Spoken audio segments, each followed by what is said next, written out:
Hey, what's up, y'all? This is Brett Gardner. I am a physical therapist with Gardner Sports Physical Therapy. I'm going over a golf drill today to help open up those hips in your swing. Maybe you're having some hip flexor tightness as you're going through your swing. Some of those things are felt as you're coming through and you're striking the ball. Some people might feel some tightness on the front of their hip, or some people might feel some pinchiness on the other side of the hip. Either way, some of those issues boil down to your hip flexors being a possible issue. Usually when it comes down to a hip flexor issue, it boils down to one of three reasons. Either the hip flexors need to be stretched, or they're a little bit short, they're not as flexible as they should be. They could be weak. Having not enough strength in your hip flexors, especially holding it at the end range, can cause tightness in that muscle group. And then last one, maybe you're just lifting, working out a lot, not getting as much recovery as you should, or just hitting the range a lot, and you're getting some muscle soreness and muscle stiffness built up in the muscle, and you just need to address that with some tissue work. So we got 3 drills to work on today. I'm going to give you 3 tests to start out to figure out to find out whether or not you need to do each drill. So the first thing we're going to go over is the flexibility drill. Now, there's a specific test called a Thomas test that will figure out your hip flexor shortness. Typically, you can do this test on your own, but you need somebody to be able to interpret the results, whether that be a physical therapist or some other medical professional, or even a fitness professional could figure that out for you. Also, you can kind of just do this test on your own. One of the ways that we do this test on your own is just assess the tightness when you get into a half kneeling hip flexor stretch. So you would get down on your knee here, and a lot of people will do this stretch and they'll push their hip forward like this, and when they push that hip forward, they're actually getting extension through their lower back and they're not stretching out that hip flexor. So I try to tell people to really tuck their pelvis as they drive forward, and if you cannot get your thigh bone or the straight line of your thigh about 10 degrees past neutral in the ground, if you're stuck here and you can't go any further, that definitely means that your hip flexors are probably short and you need to stretch it out. So here's the big thing. Should you spend a bunch of time stretching and holding that stretch for a really long time, or is there a more effective way to go about it? More and more studies are showing that eccentric or slow lowering exercises can help to improve the length of the muscle in a relatively better manner than holding a stretch for a long period of time. So the hip flexor stretch that I like to do, I'm going to show it to you forward and sideways, but showing to you forward, you'd get into a split stance position and you would tuck your pelvis to start, drop down, nice and slow. You'd hold that count to about 7, and then you can let your knee touch the ground, hold it for about 5 more seconds, and then you'd stand up. To make it a little bit harder, you would drop down nice and slow, get into that stretch, take your arm up, and get a little side bend. And you'll feel that stretch coming through your belly. And when you get that little side bend, it also helps out, especially when you're getting into those big drives, you're hitting your 3-wood, hitting your driver, helps you get that little thoracic side bend as you're trying to get that launch angle set correctly.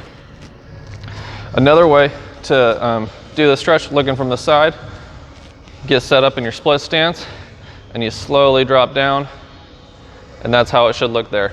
I'm feeling that nice stretch, go all the way down, almost to my knee. So I'm pretty tight in my hip flexors myself. So one of the other ways to test out is to see if you have enough strength in your hip flexors. One particular test you can do on yourself is you want to try to keep your belt or your pelvis at a relatively level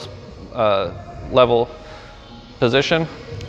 Lift up your leg just like so, and try to be able to hold it at your end range without dropping or without losing that position for at least 30 seconds, or even if your hip flexor cramping out. It's going to challenge your balance, it's going to challenge the strength in the hip flexor, and it's a great exercise.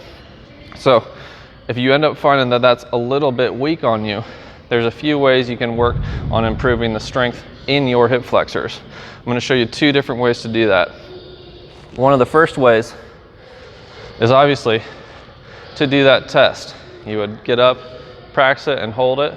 But another way I really like to do it is to take this band here, and you're actually going to put it around your feet, gonna get back a little bit here. Put it around your feet, just like so. Get yourself into this position, and this will challenge your core. And then you're gonna drive your foot like that, driving one foot down, the other foot's driving up, and then you'd switch. All this while you're also having to keep your core nice and solid on the ground. And then for that last drill, I talked about helping to improve that flexibility or that tissue pliability in your hip. So one of the ways to do that, I like using a circle foam roller ball. Some people use a lacrosse ball, and another, you can also use a foam roller. There's even a tool called the So Right, PSO Right, that some people use to kind of really dig into their hip flexors. It's gonna be basically whatever works for you. I personally recommend this to most of my clients, either a lacrosse ball or a ball just like this. And I'll have that linked in the video if you want to check out some tool like this. But what you would do, a lot of people will try to really dig deep into your psoas or the primary hip flexor muscle. It's almost nearly impossible to do, and it causes a lot of super duper amount of pain. So I typically recommend hitting the tensor fasciae lata or your TFL muscle.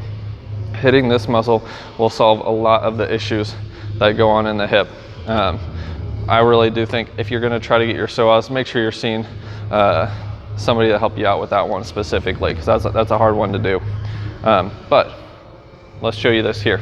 You're gonna get this, it's almost, that tensor fasciae lata muscle is almost right in front of your pocket on your pants. And you'll get that ball set right here. You can do this up against a wall, but I'm gonna show you all on the ground here. So you get on the ground, and you'll roll not terribly far. The muscle's not very big. And you can roll that muscle for up to about 60 seconds. And that's gonna be the best ways to address hip flexor mobility, help you get a little bit more loose hips when you hit the course, trying to feel a little bit more free in your swing. And you might even start to notice that you feel your glutes activate a little bit better as you're pushing through your swing. So I hope these tips help out. Let me know in the comments. Give me a follow. My Instagram is @sportsphysicaltherapist, or you can find me at Gardner Sports PT on Facebook. Thanks, y'all.